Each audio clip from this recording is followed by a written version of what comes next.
Hello everyone, how are you all? In this video, we will discuss about the 10th class chapter first chemical reaction and its equation की NCERT के question solve करेंगे। हमने क्या कर लिया है, up to 6 question को solve कर लिया है। आज हम क्वेश्चन नंबर 7 पढ़ेंगे, ठीक है, और इसके आगे के जितने भी क्वेश्चन हैं उनको सॉल्व करेंगे, ठीक है। तो वीडियो में बने रहें और अंत तक इस वीडियो को देखें, और आपको वीडियो अच्छी लगे तो प्लीज़ मेरे चैनल को सब्सक्राइब करें, लाइक करें एंड शेयर करें, ठीक है। तो स्टार्ट करते हैं। जो क्वेश्चन नंबर 7 आपका ये क्या कह रहा है, right the balance chemical equation for the following reaction. हमें रिएक्शन दी हुई है जो वर्ड फॉर्म में है, इसको हमने क्या करना है, बैलेंस करना है, ठीक है। तो यहाँ पे कैल्शियम हाइड्रोक्साइड की रिएक्शन किसके साथ हो रही है, कार्बन डाइऑक्साइड के साथ हो रही है, और क्या बन रहा है, कैल्शियम कार्बोनेट और वाटर बन रहा है, ठीक है। तो यहाँ पे आपको पता है कैल्शियम हाइड्रोक्साइड का फॉर्मूला क्या होता है, CaOH का whole twice, plus carbon dioxide का क्या होता है, CO2, और कैल्शियम कार्बोनेट क्या होता है, CaCO3 और वाटर। अब फर्स्टली हमें इसको चेक करना है यहाँ पे भी ये रिएक्शन बैलेंस है या नहीं है।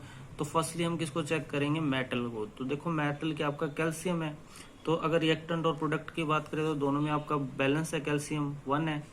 उसके बाद हम कार्बन को चेक करेंगे, कार्बन को देखेंगे तो कार्बन भी तो बोथ रिएक्शन में आपका क्या है, 1 है। उसके बाद हाइड्रोजन चेक करेंगे, हाइड्रोजन आपको प्रोडक्ट में भी 2 है और रिएक्टेंट में भी 2 है। ऑक्सीजन कितना है रिएक्टेंट में, कार्बन डाइऑक्साइड के साथ 2 है और यहाँ पे भी 2, यानी 4 ऑक्सीजन है। और आपका प्रोडक्ट में कितना है, प्रोडक्ट में भी कार्बोनेट के साथ 3 ऑक्सीजन है और वाटर के साथ। तो ये रिएक्शन आपकी ओवरऑल क्या है, बैलेंस केमिकल इक्वेशन है, ठीक है। सेकंड रिएक्शन आपकी जिंक की रिएक्शन किसके साथ हो रही है, सिल्वर नाइट्रेट के साथ, और क्या बन रहा है, जिंक नाइट्रेट और सिल्वर।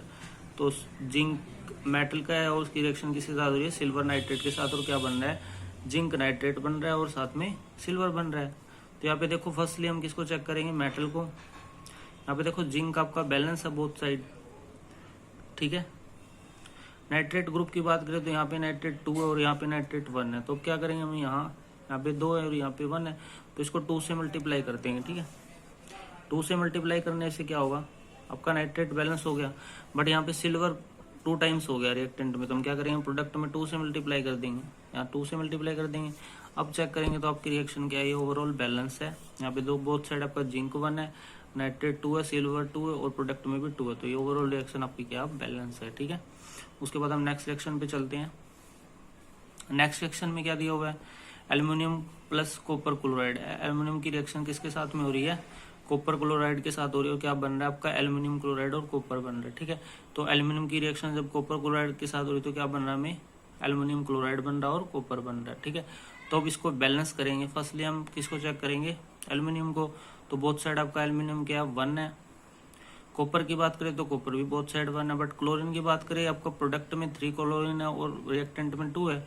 तो हम क्या करेंगे, इधर अगर मैं 2 से मल्टीप्लाई कर देता हूँ तो आपका क्लोरीन 6 हो गया और एल्युमिनियम 2 टाइम्स हो गया। तो इधर भी मैंने 2 से मल्टीप्लाई करना पड़ेगा एल्युमिनियम को। तो यहाँ पे मैंने 2 से मल्टीप्लाई कर दिया तो आपका एल्युमिनियम बैलेंस है। बट यहाँ पे प्रोडक्ट में आपके क्लोरीन कितने हैं, 6 है, बट रिएक्टेंट में कितने हैं, 2 है। तो हमें क्या करना पड़ेगा, 3 से मल्टीप्लाई, तो आपके क्लोरीन बैलेंस होगा। बट यहाँ पे कॉपर क्या हो गया, 3 टाइम्स, तो हमें क्या करना पड़ेगा, इधर भी 3 से मल्टीप्लाई करना पड़ेगा। तो अब ये ओवरऑल रिएक्शन आपकी क्या हो चुकी है, बैलेंस हो चुकी है। ये आपकी बैलेंस केमिकल रिएक्शन है, ठीक है। आई होप आपको समझ में आ रहा होगा, ठीक है। नेक्स्ट क्वेश्चन पे चलते हैं। नेक्स्ट क्या आपका बेरियम क्लोराइड की रिएक्शन किसके साथ में हो रही है, पोटेशियम सल्फेट के साथ। बेरियम क्लोराइड की रिएक्शन जब पोटेशियम सल्फेट के साथ हो रही है तो क्या बन रहा है, आपका बेरियम सल्फेट बन रहा है और पोटेशियम क्लोराइड बन रहा है, ठीक है। तो बेरियम क्लोराइड का फॉर्मूला क्या आपका, BaCl2, जिसकी रिएक्शन किसके साथ हो रही है, पोटेशियम सल्फेट के साथ।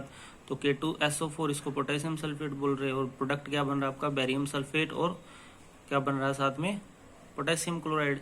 तो अब चेक कर लेते हैं मेटल को। बोथ साइड आपका देखो बेरियम बैलेंस है। उसके बाद हम किसको चेक कर लें, उसके बाद क्लोरीन को चेक कर रहे हैं। क्लोरीन देखो रिएक्टेंट में 2 है, प्रोडक्ट में आपका 1 है, इसलिए क्या किया हुआ है, यहाँ 2 से मल्टीप्लाई किया हुआ। 2 से मल्टीप्लाई करने पे आपका बोथ साइड क्या, क्लोरीन बैलेंस हो चुका है। अब चेक करेंगे पोटेशियम को। तो रिएक्टेंट में 2 टाइम्स है और प्रोडक्ट में भी 2 टाइम्स है, तो पोटेशियम भी बैलेंस है।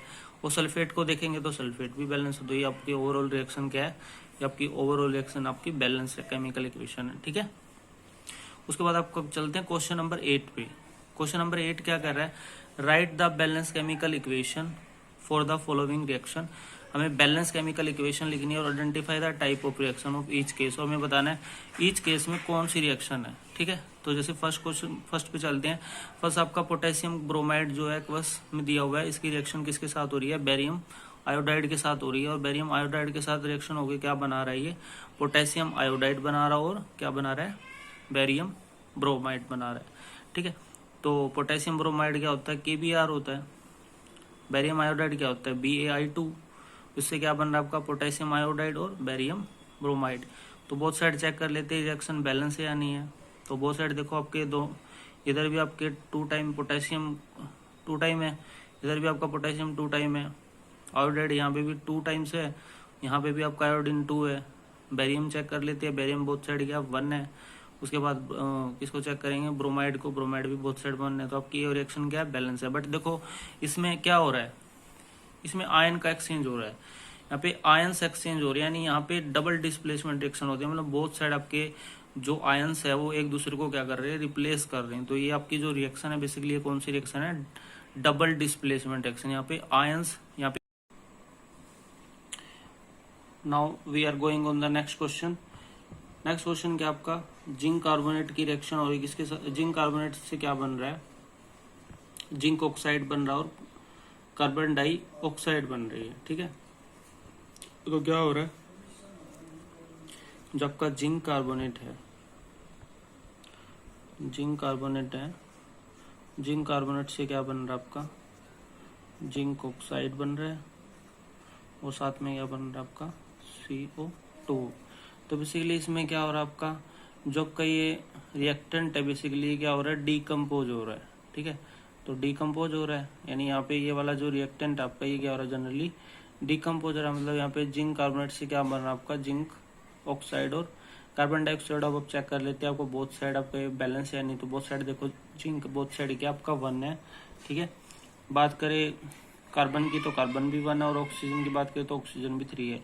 तो ये बेसिकली कौन सी रिएक्शन आपकी, कौन सी रिएक्शन है आपकी, डीकम्पोजिशन। ठीक है, तो कौन सी रिएक्शन है ये, डीकम्पोजिशन रिएक्शन है। ठीक है, उसके बाद देखो नेक्स्ट की बात करते हैं। नेक्स्ट में क्या हो रहा है, हाइड्रोजन की रिएक्शन किसके साथ हो रही है, क्लोरीन के साथ। और क्या बन रहा है आपका, हाइड्रोजन क्लोराइड बन रहा है। यानी हाइड्रोजन की रिएक्शन हो रही है किसके साथ में, हाइड्रोजन की रिएक्शन होती है क्लोरीन के साथ में। और क्या बन रहा है आपका, क्या बन रहा है, हाइड्रोजन क्लोराइड बन रहा है। ठीक है, तो ये रिएक्शन भी आपकी बैलेंस है। और बेसिकली ये आपकी कौन सी रिएक्शन है, इस यहाँ पे आपके मोर देन 1 रिएक्टेंट रिएक्ट कर रहे हैं, उस हिसाब का क्या बन रहा है, सिंगल प्रोडक्ट बन रहा है, सिंगल प्रोडक्ट बन रहा है। तो ये आपकी कौन सी रिएक्शन है, सिंगल प्रोडक्ट बन रहा है। तो कौन सी है ये, कॉम्बिनेशन। तो ये कौन सी रिएक्शन आपकी, कॉम्बिनेशन रिएक्शन। ठीक है, क्योंकि इसमें एक से ज्यादा रिएक्टेंट और प्रोडक्ट आपका सिंगल बन रहा है, और उसको बेसिकली क्या बोलेंगे हम, कॉम्बिनेशन रिएक्शन बोलेंगे। ठीक है, नेक्स्ट सेक्शन पे चलते हैं। नेक्स्ट में क्या हो रहा है, मैग्नीशियम की रिएक्शन हाइड्रोक्लोरिक एसिड के साथ हो रही है। और क्या बन रहा है, मैग्नीशियम क्लोराइड बन रहा है, और साथ में क्या बन रहा है, हाइड्रोजन बन रहा है। यानी मैग्नीशियम की रिएक्शन हो रही है किसके साथ में, हाइड्रोजन क्लोराइड के साथ में, प्लस और क्या बन रहा है आपका, मैग्नीशियम क्लोराइड बन रहा है, और क्या बन रहा है, हाइड्रोजन। ठीक है, यानी मैग्नीशियम की रिएक्शन हाइड्रोजन क्लोराइड HCl के साथ हो रही है। तो आपका क्या बन रहा है, मैग्नीशियम क्लोराइड और H2O बन रहा है। ठीक है, तो यहाँ पे चेक करेंगे ये रिएक्शन बैलेंस है नहीं है। ठीक है, तो मैग्नीशियम क्लोराइड बन रहा है, यहाँ पे मैग्नीशियम बोथ साइड 1 है, हाइड्रोजन यहाँ पे 2, यहाँ पे 1 है। तो हम 2 से मल्टीप्लाई करेंगे। ठीक है, तो 2 से मल्टीप्लाई, यहाँ पे क्लोरीन 2 हो गए हैं, तो यहाँ पे हम क्या करेंगे, 2 से मल्टीप्लाई करेंगे। ठीक है, तो अब ये रिएक्शन आपकी बैलेंस है। और ये रिएक्शन बेसिकली क्या है आपकी, कौन सी रिएक्शन है ये, डिस्प्लेसमेंट रिएक्शन।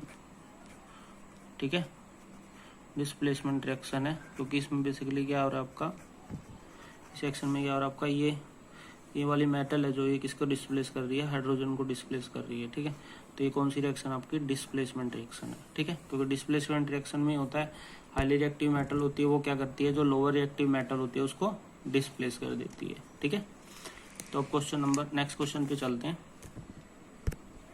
क्वेश्चन नंबर 9 पे। क्वेश्चन नंबर 9 क्या कह रहा है, why does one mean by exothermic and endothermic reaction. हमें बताना है एक्जोथर्मिक रिएक्शन कौन सी होती है और एंडोथर्मिक रिएक्शन कौन सी होती है, और साथ में एग्जाम्पल भी बताना है, गिवन एग्जाम्पल। ठीक है, तो एंडोथर्मिक कौन सी होती है, एक्जो कौन सी होती है, all those reaction in which heat is produce, जिसके अंदर हीट प्रोड्यूस होती है बेसिकली उसको क्या बोलते हैं हम, एक्जोथर्मिक रिएक्शन बोलते हैं। All those reaction in which heat is absorb, और जिसके अंदर हीट एब्जॉर्ब होती है उसको हम एंडोथर्मिक बोलते हैं। जैसे बर्निंग ऑफ कार्बन, जब कार्बन बर्न होता है तो बेसिकली इस प्रोसेस में क्या होता है आपका हीट रिलीज होती है, उसको हम क्या बोलते हैं एक्जोथर्मिक। और एंडोथर्मिक में क्या करना पड़ता है, एंडोथर्मिक रिएक्शन में बेसिकली ये करना पड़ता है, एनर्जी सप्लाई करनी पड़ती है, बाहर से एक्स्ट्रा एनर्जी देनी पड़ती है, तभी आपका प्रोडक्ट क्या होता है ब्रेक होता है। तो यहाँ पे देखो लेड नाइट्रेट किसमें ब्रेक हो रहा है, लेड ऑक्साइड में और नाइट्रेट में, तो इसको बेसिकली क्या बोलेंगे एंडोथर्मिक रिएक्शन। और एंडोथर्मिक रिएक्शन में क्या होता है, हीट आपको क्या करनी पड़ती है, सप्लाई करनी पड़ती है, एनर्जी देनी पड़ती है। ठीक है, तभी आपका रिएक्टेंट क्या होता है डिकम्पोज होता है। ठीक है, और जो आपका एंडोथर्मिक रिएक्शन होती है, एंडो में क्या करना पड़ता है, एंडो के अंदर क्या होता है, कोई भी आपका मेटल जब in the presence of oxygen की प्रेजेंस में क्या होता है, क्या बनाता है, जो मेटलिक ऑक्साइड बनाता है तो वो क्या करता है बेसिकली हीट को रिलीज करता है। जब हीट रिलीज होती है उसको बेसिकली क्या बोलते हैं हम एक्जोथर्मिक रिएक्शन बोलते हैं। ठीक है, तो एक्जो में क्या होगा बेसिकली आपकी हीट रिलीज होगी और एंडो के अंदर क्या होगा आपका हीट एब्जॉर्ब होगी। ठीक है, नेक्स्ट क्वेश्चन पे चलते हैं। नेक्स्ट क्वेश्चन क्या कह रहा है आपका, question number 10, why does one mean by exothermic reaction explain. जो अभी मैंने आपको बताया एक्जो में क्या होता है बेसिकली हीट क्या होती है रिलीज होती है, जैसे रेस्पिरेशन प्रोसेस आपका सांस लेना, respiration is exothermic reaction because heat energy is release, क्योंकि जब हम सांस लेते हैं तो हीट एनर्जी रिलीज होती है during the process of digestion. जब हम हमारा जो प्रोसेस होता है हमारी बॉडी में जो डाइजेशन प्रोसेस होता है, कॉम्प्लेक्स फूड जो आपका ग्लूकोज होता है बेसिकली वो सिंपल मॉलिक्यूल में टूट जाता है, कार्बन डाइऑक्साइड और वाटर बन जाता है, जिसमें हीट एनर्जी क्या होती है प्रोड्यूस होती है। दैट्स वाई रेस्पिरेशन क्या आपका एक्जोथर्मिक रिएक्शन है। ठीक है, जैसे यहाँ पे देखो जो आपका ग्लूकोज है वो ऑक्सीजन के साथ जब रिएक्ट होता है ना तो वो किस में ब्रेक हो जाता है, ऑक्सीजन और वाटर में, और साथ में आपको हीट क्या देता है वो रिलीज करता है। तो उसको इसलिए हम उसको क्या बोलते हैं, जो रेस्पिरेशन प्रोसेस है वो आपका कौन सा प्रोसेस है, आपका एक्जो प्रोसेस है, एक्जोथर्मिक रिएक्शन होती है रेस्पिरेशन के अंदर। ठीक है, तो ये आपका क्वेश्चन नंबर 10 था। इसके बाद चलते हैं क्वेश्चन नंबर 11 पे।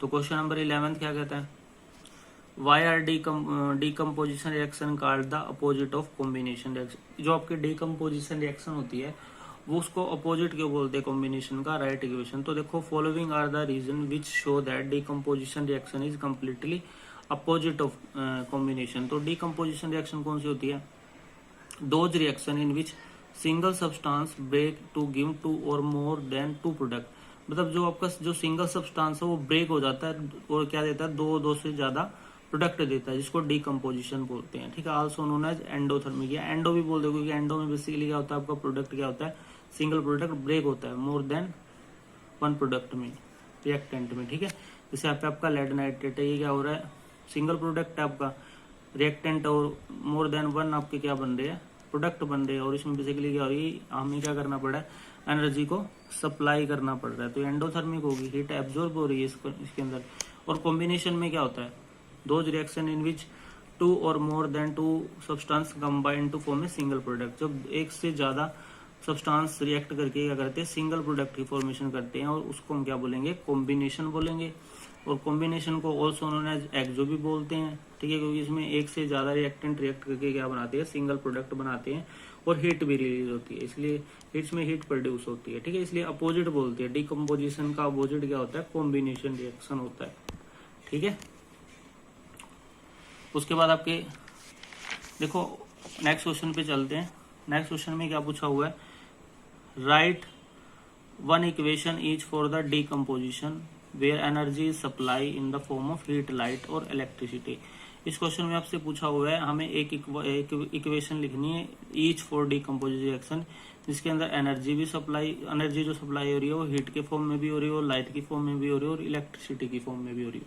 ठीक है, तो व्हेन डीकम्पोजिशन रिएक्शन अगर प्रेजेंस ऑफ हीट की प्रेजेंस में होती है तो क्या होता है, उसको बोलते हैं थर्मल डीकम्पोजिशन। जब कोई भी रिएक्शन हीट की प्रेजेंस में होती है ना उसको क्या बोलेंगे, थर्मल डिकम्पोजिशन बोलेंगे। जैसे यहाँ पे आपका आयरन सल्फेट है, ये क्या कर रहा है, ये हीट की प्रेजेंस में ब्रेक हो रहा है, ठीक है। और इसमें क्या बन रहा है आपका आयरन ऑक्साइड बन रहा है, Fe2O3 बन रहा है, ठीक है, यानी फेरिक से फेरस बन रहा है। और इसमें साथ में आपका SO2 SO3 आपकी सल्फर डाइऑक्साइड और सल्फर ट्राइऑक्साइड गैसेस बन रही है, जिसकी स्मेल कैसी होती है, रोटन एक्स की होती है। इनके अंदर जो स्मेल आती है वो रोटन एक्स की आती है, ठीक है। तो आपसे क्वेश्चन भी पूछा जाता है भी ऐसी कौन सी गैसेस है जिसमें रोटन एक्स की तरह स्मेल आती है, तो कौन सी होगी आपकी SO2 एंड SO3। तो क्वेश्चन पूछ लेते हैं कई बार पेपर के अंदर। और जो लाइट की प्रेजेंस में होती है ना, डिकम्पोजिशन रिएक्शन अगर in the presence of sunlight called photolytic. तो लाइट की प्रेजेंस में कौन सी होती है, जैसे आपका सिल्वर क्लोराइड है। सिल्वर क्लोराइड क्या करता है, लाइट के प्रेजेंस में ब्रेक हो जाता है और क्या देता है हमें, सॉलिड सिल्वर देता है और साथ में क्लोरीन गैस देता है, ठीक है। और इलेक्ट्रिसिटी के जब decomposition occur in the presence of electricity की प्रेजेंस में हो तो उसको क्या बोलेंगे, इलेक्ट्रोलाइटिक डिकम्पोजिशन बोलेंगे। जैसे यहाँ पे वाटर है, वाटर को जब इलेक्ट्रिसिटी प्रोवाइड